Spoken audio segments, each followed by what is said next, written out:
আচরণ এবং বিশেষত প্রার্থীদের আচরণে পরিবর্তন অবশ্যই প্রয়োজন হবে। 1973 থেকে হওয়া অতীতে অন্যান্য সকল নির্বাচন ছাড়াও 2008, 2014 এবং 2018 সালের নির্বাচনের বিতর্কিত সন্দিগ্ধ বিষয়গুলো বিবেচনায় নিয়ে কমিশন পরবর্তী সকল নির্বাচনগুলো সতর্কতার সাথে আয়োজনের চেষ্টা করেছে।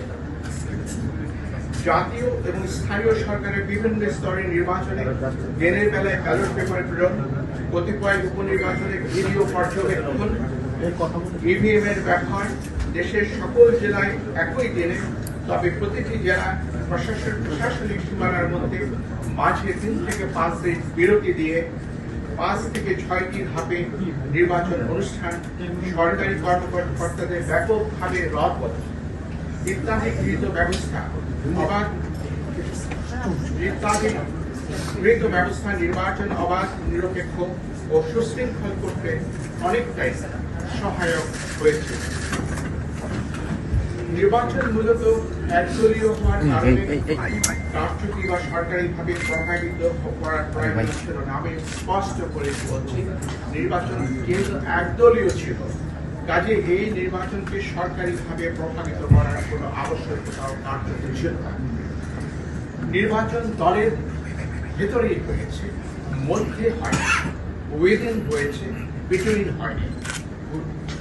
কমিশন দায়িত্ব গ্রহণের পর থেকে 2 বছর সময়ে ইউনিয়ন পরিষদের 992টি, উপজেলা পরিষদের 496টি, জেলা পরিষদের 71টি, পৌরসভার 90টি এবং সিটি কর্পোরেশনের 16টি নির্বাচন করেছে।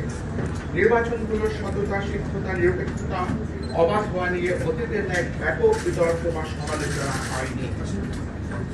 উপনির্বাচন সহ জাতীয় সংসদে মোট 318টি আসনে কমিশন নির্বাচন করেছে। দলীয়ভাবে উপস্থিত না হওয়ার কারণে নির্বাচন বিতর্কিত হয়েছে। এটি সঠিক এবং যৌক্তিক, কিন্তু বাংলাদেশের 53 বছরের ইতিহাসে কোন নির্বাচন কমিশন সংবিধান উপেক্ষা করে স্বেচ্ছায় নির্বাচন না করে বা বাতিল করে দিয়ে পদত্যাগ করেছে এবং সেই কারণে নির্বাচন হয়নি এমন কোন দৃষ্টান্ত বা উদাহরণ নেই।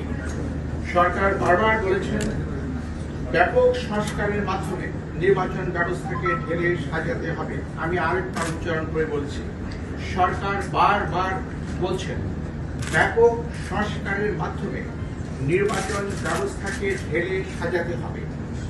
নির্বাচন বারংবার ব্যর্থ হওয়ার প্রকৃত সত্য কারণ এই কথাটির মধ্যেই নিহিত।